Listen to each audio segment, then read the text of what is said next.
வணக்கம். காஞ்சிகேத்தன் பேசுகிறேன். Happy Wednesday. நம்ம இன்னைக்கு ஹலோ வணக்கங்க. எல்லாருக்கும் ஹாப்பி வெனஸ்டே. எஸ் இன்னைக்கு வந்து சிவபெருமானோட பிளெஸ்ஸிங்ஸும் அம்மனுடைய பிளெஸ்ஸிங்ஸும் நம்ம எல்லாருக்கும் கிடைக்கணுங்க. எல்லாரும் அவங்கவுங்க குலதெய்வத்தை ப்ரேயர் பண்ணிக்கலாங்க. இன்னைக்கு பிறந்த நாள் கொண்டாடுற பிள்ளைங்களுக்கும் திருமண நாள் கொண்டாடுறவங்களுக்கும் வேலைக்காக ட்ரை பண்ற அத்தனை பேருக்கும் நல்ல வேலை கிடைக்கணுங்க. படிச்சு எக்ஸாம் எழுதின பிள்ளைங்கள்லாம் நல்ல நல்ல மார்க் எடுத்து பாஸ் பண்ணணும். எல்லாருக்கும் நல்ல வேலை கிடைக்கணும். எல்லாரும் ஆரோக்கியமா இருக்கணுங்க. அந்த ஆரோக்கியத்துக்காக எங்களுக்காக நீங்களும் உங்களுக்காக நாங்களும் ப்ரேயர் பண்ணிக்கலாம். வெயில் ரொம்ப ஜாஸ்தியா இருக்குது, தண்ணி நிறைய குடிங்க. அதுதான் அட்வைஸ். அதே மாதிரி புதுசாக ஸ்கூல் போகிற குழந்தைங்க அழாமல் அழகாக போட்டோம். ஓகேவா?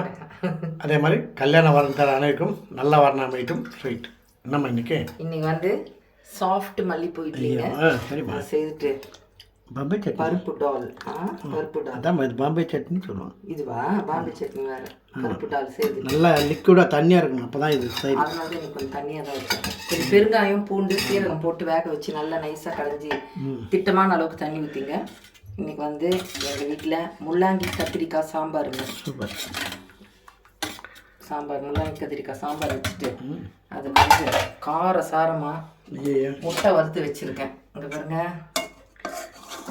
அப்படி திருப்பி போட்டு வறுத்து வச்சோன்னு அந்த முட்டையினுடைய காரம் அதில் இறங்கும். வச்சுட்டு கொஞ்சமாக வெண்டைக்காய் கேரட்டு பொரியலுங்க. ஆமாம், நேற்று வச்ச ரசம் இருக்குது, தயிர் இருக்குது, அவ்வளோதான். வாங்க சாப்பிட்லான்னு சொல்ல மாட்டாங்க, நான் சொல்கிறேன் வாங்க சாப்பிட வாங்க. ஓகேங்களா? அப்புறம் ஒரு சின்ன விஷயம் சொல்கிறேன். நம்ம ஒரு ஷர்ட்டு எடுக்கிறோம் இல்லையா? அந்த ஷர்ட்டு நல்லா இருந்ததுன்னா பார்க்குறவங்க வந்து இது தச்சதா ரெடிமேடான்னு கேட்பாங்க. கரெக்டுங்களா? நிறைய பேர் என்னை கேட்டிருக்காங்க, நானும் நிறைய பேர் கேட்டுருங்க.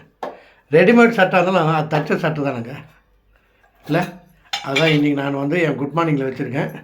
என் ஃப்ரெண்ட்ஸுங்கெல்லாம் பார்த்து லைக் பண்ணாங்க, அதை இன்றைக்கி ஷேர் பண்ணுறேன். ஓகேவா? அதே மாதிரி இப்போ எலெக்ஷன் டைம், நம்ம யாருக்கு ஓட்டு போடுறோம் ஒரே குழப்பமாக இருப்போம்.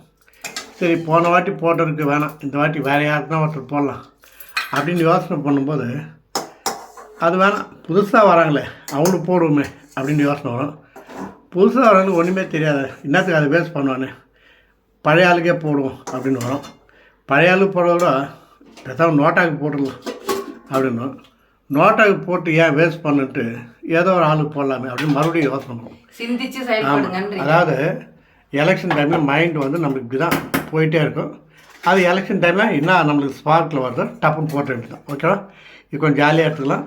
லைக் பண்ணுங்கள், ஷேர் பண்ணுங்கள், கண்டிப்பாக ஓட்டு போடுங்க, போடாமல் இருக்காதுங்க. நம்மளுடைய உரிமை அதுதான். ஓகேவா? லைக் பண்ணுங்கள், ஷேர் பண்ணுங்கள், சப்ஸ்கிரைப் பண்ணுங்கள்.